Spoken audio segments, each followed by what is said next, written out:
Bismillahirrahmanirrahim. Assalamualaikum warahmatullahi wabarakatuh. Bersua dalam berita perdana malam ini, saya Syafal Bakrin Haji Suhaili. Saya Wazna Fakriana Osman. Berita-berita utama malam ini. Sesiapa sahaja boleh mentadabbur Al-Quran demi meraih petunjuknya.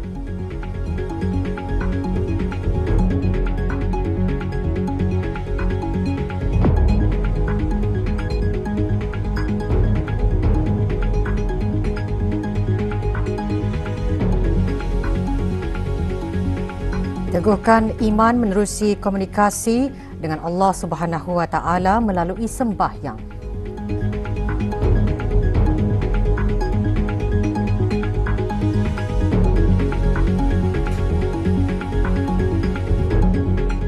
Sambutan Isra' dan Mi'raj peringkat negara, manifestasi penghayatan tentang peristiwa agung junjungan besar Nabi Muhammad SAW.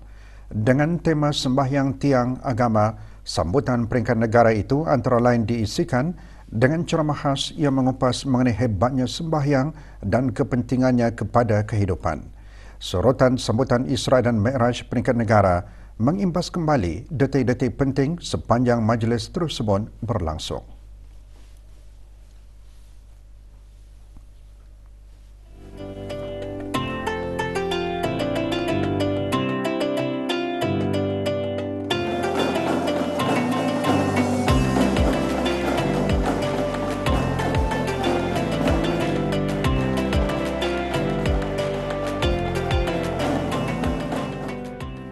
Sesungguhnya, barang siapa yang menunaikan sembahyang, bererti dia menegakkan agama.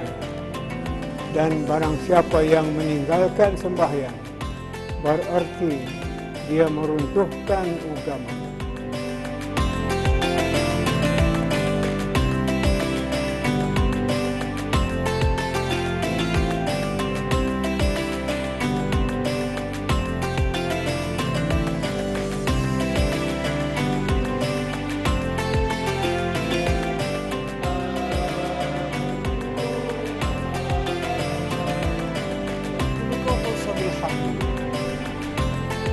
Langsung dia baca Qul huwallahu ahad. So hari itu pun tak keluar juga surah Wal Asr.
Kementerian Pertahanan menganjurkan majlis sambutan Isra' dan Mi'raj bagi tahun 1445 Hijrah secara serentak di surau-surau Kementerian Pertahanan dan Perkhemahan Angkatan Bersenjata di Raja Brunei ABDB dengan tumpuan utama di Surau Ad-Difa Bolkiah Garrison.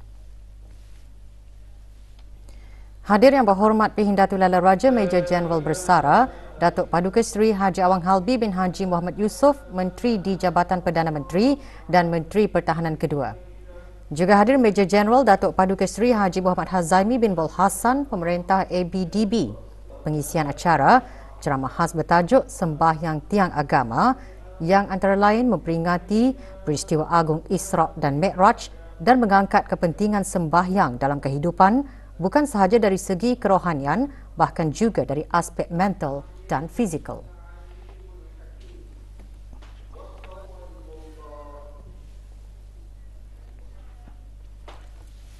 Tadabbur bererti merujung atau memikir tentang erti dan rahsia ayat-ayat yang dibaca.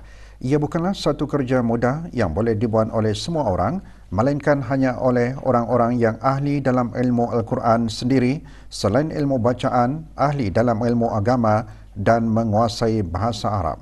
Perkara itu dijelaskan oleh Yang Berhormat Pihindatu Sri Maharaja Datuk Paduka Seri Setia Dr. Ustaz Haji Awang Abdul Aziz bin Junid, Mufti Kerajaan, dalam ceramahnya pada Majlis Tadabbur Al-Quran Perdana bersama Mufti. Sementara kita orang awam, bolehkah kita juga... Mufti Kerajaan turut menggariskan dengan mentadabbur ayat-ayat Al-Quran akan mendapat petunjuk, semangat dan cahaya daripadanya. Hadir Dr. Hazri bin Haji Kifli, Naib Chancellor UBD.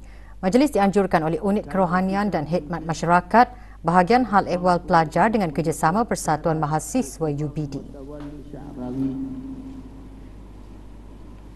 Kita pakailah cara kita sendiri yang kita mampu. Sembahyang merupakan tiang dalam agama Islam, melebihi kewajipan yang lain. Perkara tersebut antara yang disentuh dalam ceramah khas bertajuk Sembahyang Tiang Agama sempena sambutan Isra' dan Mi'raj anjuran Jawatan Kuasa Ta'mir Masjid Serdang. Majlis diadakan di masjid berkenaan. Yang paling penting, sembahyang kita jangan sampai sia-sia. Hadir Awang Haji Amir Hisham bin Haji Masri, pemangku pengarah hal ehwal masjid. Disertai oleh 60 pelatih program khidmat bakti negara PKBN, majlis bertujuan sebagai usaha untuk mengimarahkan masjid selain mengeratkan lagi hubungan silaturahim. Juga hadir ahli majlis mesyuarat negara.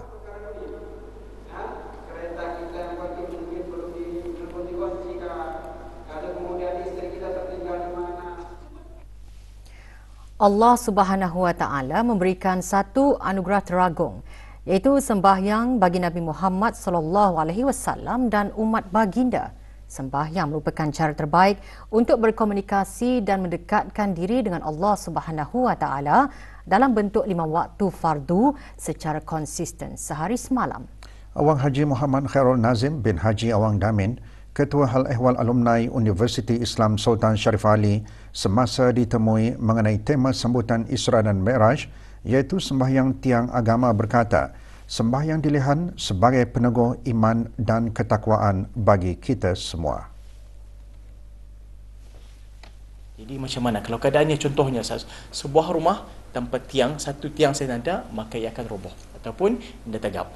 Jadi di sini juga macam kita ni, iman dan ketakwaan kita ni untuk hidup dunia dan akhirah, mestilah sembahyang ni ditegakkan seperti tiangnya, dan tiangnya pasti ada 5 tiang istilahnya, iaitu subuh, zuhur, asar, maghrib dan isya. Dan jikalau bertambah lagi tiang ni dengan solat-solat sunat yang lain, maka bertambahlah lagi tagap kata ni punya iman dan takwa tu. Dan lebih mudah, yang paling penting apa? Sembahyang tiang agama untuk menuju ke syurga Allah Azza wa Jalla. Kementerian Kewangan dan Ekonomi memaklumkan tidak pernah bekerjasama dengan mana-mana pihak untuk menawarkan sebarang perkhidmatan pemberi pinjaman wang. Ikuti bahan beritanya selepas ini.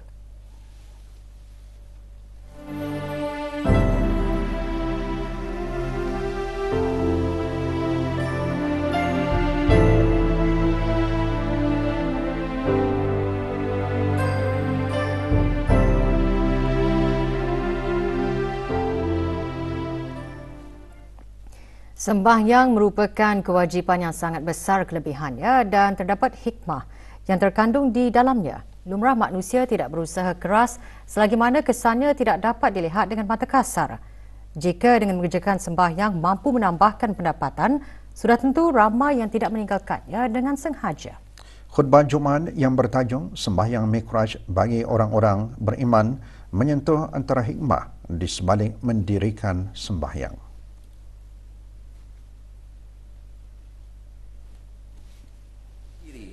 Setiap ibadah yang dilakukan semuanya memiliki syarat sah, rukun dan perkara yang sunat untuk dilakukan.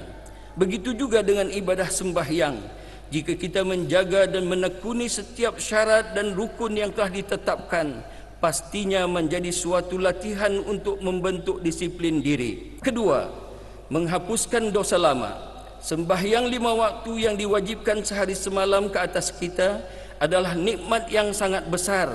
Ini kerana ibadah sembahyang dapat menghapus dosa-dosa yang telah kita lakukan.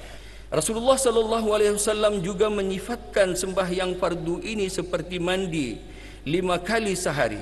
Begitulah rahmat dan pengampunan Allah Subhanahu wa taala yang amat luas dan tiada penghujungnya. Ketiga, meningkatkan rasa kehambaan dalam diri. Sembahyang akan mengingatkan manusia kepada dirinya yang sebenar, yaitu hamba kepada Allah Subhanahu wa taala. Dengan mendirikan sembahyang, manusia akan sentiasa ingat akan kedudukannya itu. Lebih 800 jemaah menghadiri kempen subuh macam Jumaat yang diadakan di Masjid Kampung Perpindahan Bukit Beruang, daerah Totong.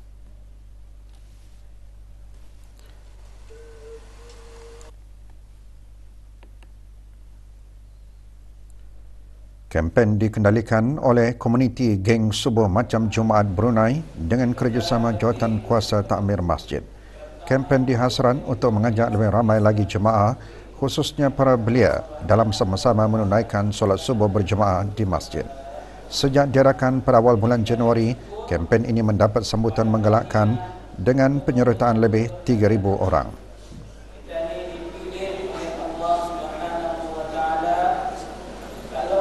Antara misinya adalah benar, orang sembahyang ni setiap hari, setiap waktu ke masjid. Tapi antara misi kami adalah mulakan daripada trending dulu. Tadi mulakan menggunakan trending dulu. Pasal orang muda-muda ni yang minatkan trending itu. Dari trending itu, insya-Allah akan membuka hati-hati orang itu untuk istiqamah datang setiap masa, setiap waktu. Every time ada waktu. Beberapa aduan diterima daripada orang ramai berhubung perkhidmatan pemberi pinjaman wang yang ditawarkan melalui aplikasi media sosial yang didapati menggunakan logo Kementerian Kewangan dan Ekonomi. Kementerian Kewangan dan Ekonomi memaklumkan tidak pernah bekerjasama dengan mana-mana pihak untuk menawarkan sebarang perkhidmatan pemberi pinjaman wang seperti yang ditularkan.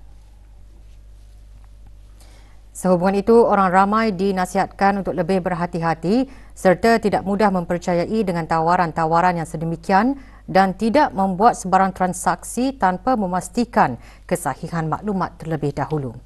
Penggunaan logo mana-mana agensi kerajaan tanpa kebenaran adalah satu perkara yang sangat serius. Barang siapa yang menipu dengan menyamar, jika sabit kesalahan boleh dihukum penjara bagi suatu tempoh tidak melebihi 7 tahun dan denda di bawah Kanun Hukuman Jenayah Penggal 22. Mana-mana pihak atau individu yang menjalankan perniagaan pemberi pinjaman wang hendaklah mempunyai lesen di bawah Akta Pemberi Pinjaman Wang Penggal 62. Menurut Akta Pemberi Pinjaman Wang, menjalankan perniagaan meminjamkan wang tanpa lesen adalah satu kesalahan dan jika sabit kesalahan akan dikenakan denda RM500 dan dipenjarakan selama 18 bulan.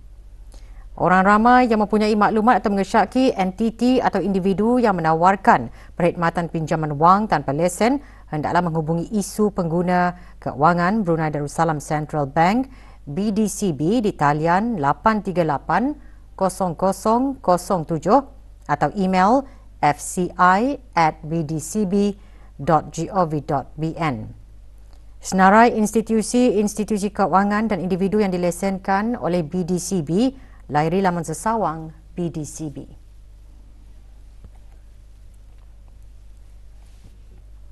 ...86 pesakit di negara ini telah menjalani pembedahan skoliosis sejak tahun 2019. Kesemua pembedahan dilakukan tanpa sebarang komplikasi jangka panjang. Perkara ini dikongsikan oleh pakar bersekutu di Jabatan Pembedahan Neuro, Pusat Rehabilitasi Stroke dan Neuroscience Brunei, Pantai Jerudong Specialist Center, PJSC, semasa mendedahkan rawatan bagi skoliosis, keadaan tulang belakang yang lengkung dan tidak normal.